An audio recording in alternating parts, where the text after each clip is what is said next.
Cik cik cik cik.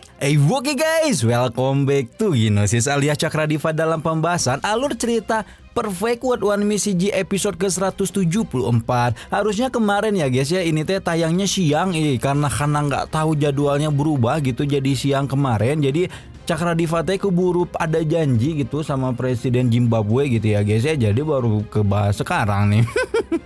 Ya udah ya, seperti biasa kita review dulu alur cerita pembahasan di episode sebelumnya, di mana Si Hao telah berhasil mengakuisisi batu pencerahan Tao, sementara Di Chong yang terluka bertemu dengan Peri Yuchan hingga akhirnya bekerja sama dengan sang Tuan Putri Aula Butian untuk melawan Si Hao. Nah, ketika berpikir bahwa Si Hao masih berusaha memahami pencerahan Tao dan berencana untuk menyerangnya sama seperti yang pemuda itu lakukan sebelumnya, ternyata Di Chong justru tertipu karena Si Hao telah pergi dari sana ketika meninggalkan pesan bahwa si pemuda batu kecil itu akan menunggu Di Chong untuk melakukan pertarungan hidup mati yang sebenarnya. Tanpa lama-lama langsung aja kita terobos atulah ya.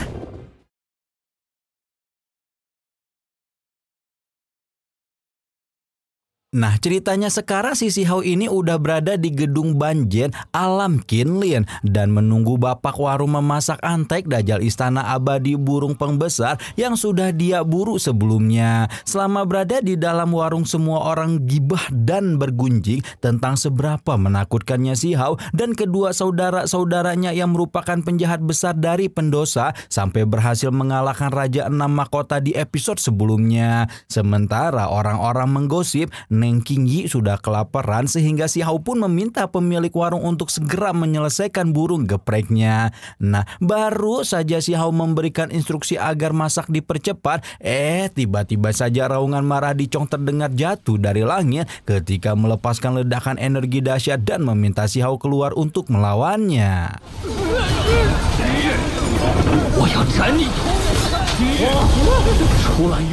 Berhubung lawan yang dia tunggu-tunggu telah datang, Si Hao pun meminta dapur untuk mempersiapkan masakan lebih cepat sehingga nanti ketika dia sudah selesai baku hantam, sajian burung pengbesar yang nikmat telah siap untuk dilahap. Qingyi memperingatkan Si Hao untuk tidak meremehkan lawan dan berhati-hati sebelum kedua sejoli itu berkedip menghilang dan muncul di atas langit alam Kinlin. Ketika melihat sosok Di Chong menggantung di langit dengan niat membunuh yang menyebar dari seluruh inci tubuhnya, Di Chong membentuk semacam ruang kekosongan sebagai lokasi untuk menjalani pertarungan dengan Si Hao, dan tanpa membuang banyak waktu lagi kedua jenius puncak alam atas itu segera menarik senjata masing-masing untuk melakukan pertukaran yang kejam.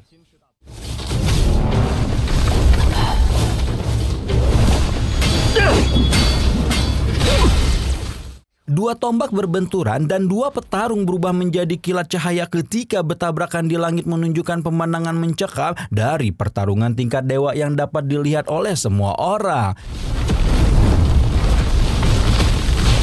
Sementara Si Hao baku hantam, Qingyi dan juga si Batian menunggu di pinggir sambil memprovokasi Di Chong hingga membuat sang pewaris istana abadi itu merasakan kemarahan membumbung di dalam hatinya. Setelah dilukai secara diam-diam oleh Si Hao, dihina dan direndahkan semacam ini, Di Chong berjanji bahwa dia bukanlah pewaris istana abadi kalau tidak menghabisi pemuda itu hari ini juga, ketika menunjukkan tubuh asalnya yang merupakan burung legenda 9 kepala. Seekor burung ungu raksasa muncul di cakrawala menunjukkan betapa kekuatan dari sang pewaris istana abadi dipenuhi dengan keagungan dan kekerasan liar yang menyebar ke seluruh kota. Namun Si Hao sama sekali tidak gentar melihat burung raksasa tersebut ketika justru mengeluarkan armor dewa petirnya yang telah berevolusi setelah mendapat pencerahan Tao dan menyebarkan aura agung dari seluruh tubuhnya. Sebuah armor perang yang sangat gagah menyelimuti tubuh Si Hao seperti dewa perang ketika sang penjahat darah pendosa besar tersebut melesat ke depan sebelum membenturkan tombaknya dengan paruh burung 9 kepala yang menyebabkan seluruh ruang kosong bergetar hebat.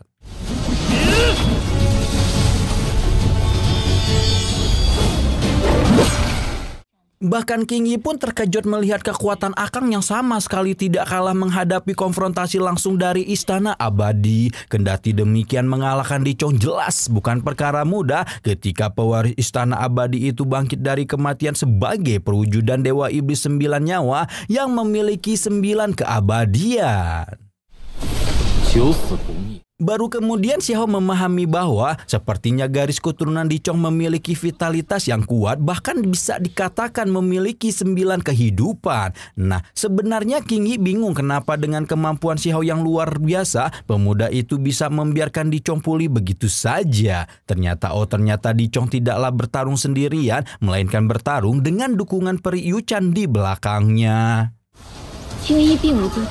Yu Chan memperingatkan Di Chong bahwa sepertinya Xiao melakukan beberapa tipuan dan hal itu memang sebenar-benarnya membantu sang pewaris Istana Abadi untuk bertarung dengan lebih hati-hati melawan sang dara pendosa. Dua pemuda sekali lagi melakukan pertukaran dan bertabrakan di langit ketika Di Chong mengaktifkan teknik manifestasi tubuh abadi hingga membuat Xiao berpikir kenapa si anjing satu ini seperti dapat memprediksi gerakannya.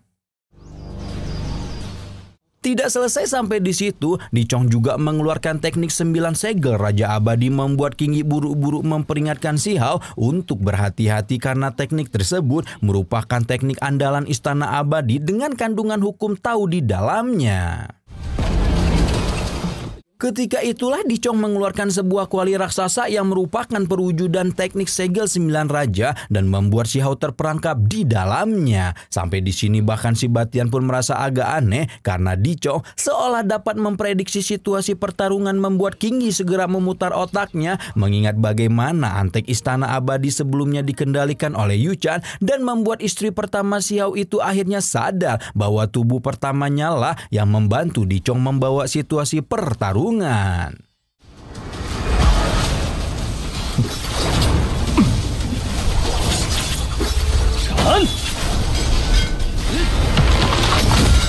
itu jelas saja membuat King Yi kesal menghardik tindakan Yu Chan yang menggunakan trik licik untuk melawan Xiao, sementara Yu Chan justru santai saja ketika berkata bahwa dia melakukan semua ini untuk menyelamatkan tubuh keduanya.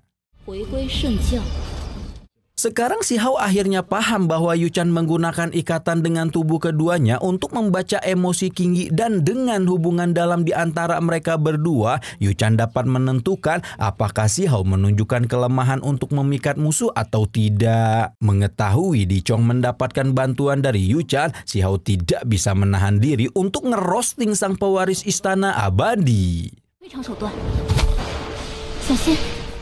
Namun Di Chong tetap tenang menghadapi roastingan Xiao dan justru mengeluarkan kabut abadinya hingga membuat Yu Chan berjingit panik. Yu Chan yang merasakan kembali fluktuasi emosi King Yi langsung memberikan informasi kepada Di Chong dan mengabarkan bahwa sepertinya Huang yang dia lawan sudah tidak memiliki kekuatan tersisa.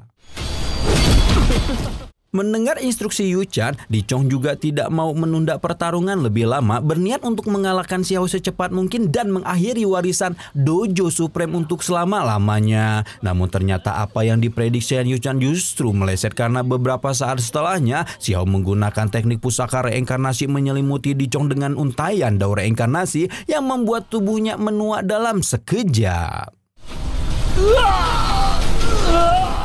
Kondisi itu segera dimanfaatkan dengan baik oleh Xiao ketika melayangkan tendangan penuh cinta kasih hingga membuat Di Chong terhempas menubruk tanah sebelum sekali lagi menghunuskan tombak gunturnya sekali lagi ke tubuh sang pewaris Istana Abadi tersebut di depan mata semua orang. Ternyata sesaat setelah Di Chong mengaktifkan kabut abadi, King Yi sudah merasakan ada perubahan di tubuh Xiao, namun berusaha untuk mengabaikannya agar Yu Chan tidak dapat membaca emosi yang dia rasakan. Yu Chan hanya bisa mengepalkan tinjunya erat, menyadari bahwa King Yi sudah mengetahui rencananya dan membuatnya tidak bisa lagi membantu Di Chong. Sementara itu di medan laga, Di Chong sekali lagi menggunakan 9 keabadian untuk membangkitkan diri dari kematian sebelum kemudian menjajal sesuatu yang lebih ekstrim, yaitu merapal teknik pembakaran darah abadi dan membawa tubuh Xiao masuk ke dalam istana penekan iblis yang merupakan bagian dari dalam proyeksi bayangan ilusinya sebelum terlibat pertukaran sekali lagi.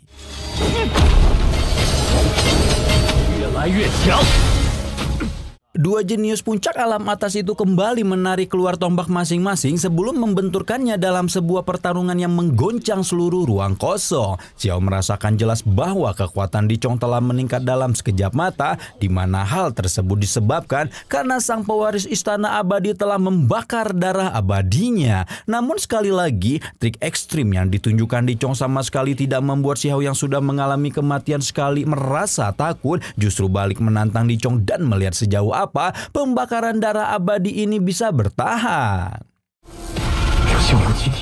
Di tengah pertarungan itulah, Di Chong meledakkan kabut abadinya sekali lagi membuat kabut abadi tersebut menyerbu ke dalam tubuh Xiao sebelum tertawa kencang di udara. Tawa Di Chong memperdengarkan kepuasan seolah berpikir bahwa tidak sia-sia dirinya membakar darah abadi sebegitu banyak karena akhirnya mampu mencabut nyawa Xiao sekaligus menyelesaikan dendam kesumat di antara mereka.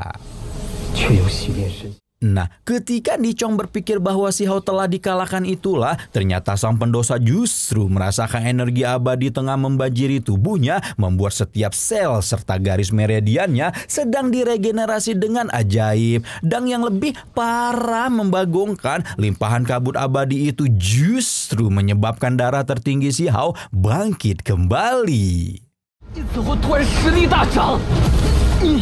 Betapa terkejutnya Di Chong melihat setelah digempur kabut abadi, Xiao bukannya pindah alam, malah menjadi jauh lebih kuat karena kebangkitan darah tertinggi telah menyebabkan kekuatan teknik pusakanya yang meningkat. Xiao menekankan sekali lagi bahwa hari ini dia pasti akan mengakhiri nyawa Di Chong di depan mata semua orang sebelum kemudian mengaktifkan teknik misteri Kunpo yang membuat seluruh alam kekosongan di dalam istana penekan iblis terbelah.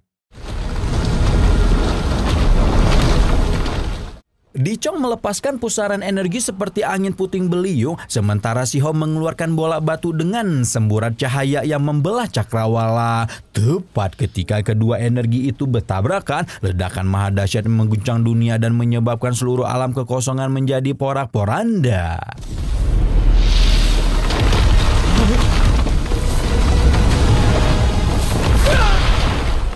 Di Chong mengalami luka yang cukup parah setelah ledakan terjadi dan hanya bisa terbata-bata ketika menyadari bahwa Xiao masih menyimpan teknik yang begitu ajaib untuk mengalahkannya. Namun seperti belum merasa puas telah menyebabkan kondisi Di Chong menjadi menyedihkan seperti ini, Xiao justru flexing teknik selanjutnya yang tidak kalah menakutkan ketika muncul bayangan emas raksasa dengan 10 tangan dari balik punggungnya, di mana bayangan emas tersebut merupakan perwujudan dari teknik tangan Tuhan yang digabungkan dengan teknik pusaka Juyan yang merupakan kekuatan supranatural ketiga kepala 6 lengan yang sempurna.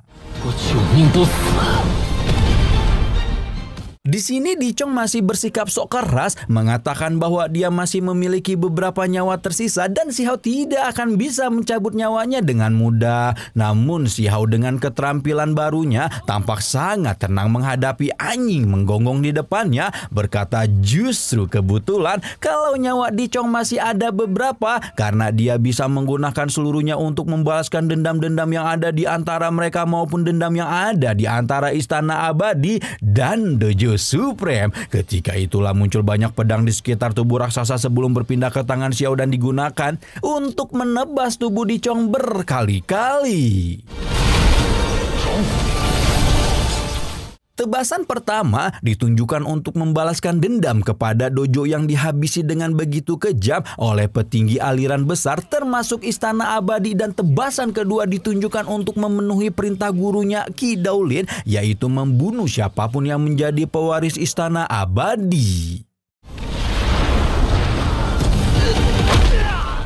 Dua nyawa Dicong menghilang dengan cepat membuat pewaris istana abadi itu tidak dapat menahan rasa marah sekaligus tertekan ketika menarik keluar kartu astra akhirnya, yaitu bunga perunggu yang dikenali Si Hao sebagai teknik yang digunakan Huang Yu untuk melukainya di masa lalu. Namun karena Si Hao sudah pernah melihatnya, tentunya pemuda batu kecil itu tidak akan membiarkan istana abadi menggunakan trik licik yang sama untuk melawannya.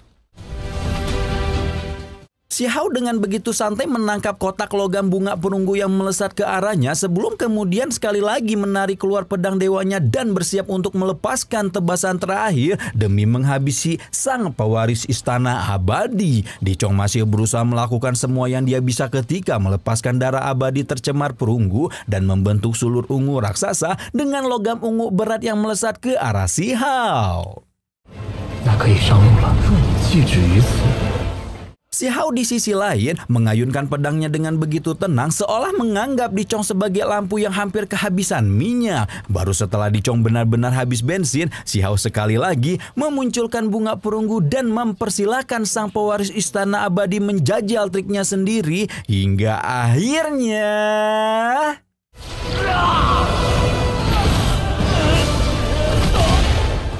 Akhirnya lempengan logam bunga perunggu itu menembus dahi Dicong membuat energi di seluruh tubuhnya menjadi tidak stabil dan meledak hingga membuat sang pewaris istana abadi yang digadang-gadang sebagai pemuda paling jenius di seluruh alam atas pun merenggang nyawa di tangan sang pendosa besar. Pemandangan ini jelas saja membuat seluruh dunia gonjang-ganjing tidak terkecuali petinggi istana abadi di luar kelopak bunga keabadian yang tidak bisa menahan amarah serta ambisi untuk membunuh Huang apapun yang terjadi. Sementara itu di markas besar istana abadi, sesosok laki-laki tua menangkap bunga perunggu yang menandakan kematian Dicong, menghela napas pelan sebelum mengambil langkah keluar istana, mengubah penampilannya menjadi pemuda belia dan bersiap untuk membalaskan dendam Dicong kepada sang darah pendosa. Edan, waduh ini sih namanya habis Dicong terbitlah Dikun ya guys ya. Ini Dicong kok kayak kucing ya, punya 9 nyawa. Kira-kira si Dikun ini tuh siapa ya, dan apa yang akan dia lakukan kepada Si Hao untuk membalaskan dendam Dicong? Apa yang akan Si Hao lakukan ngelihat si antek-antek dajal istana keabadian yang kok nggak habis-habisnya, dan mampukah sang pemuda batu kecil menyambut pertarungan besar selanjutnya melawan Dikun? Lanjut gak nih?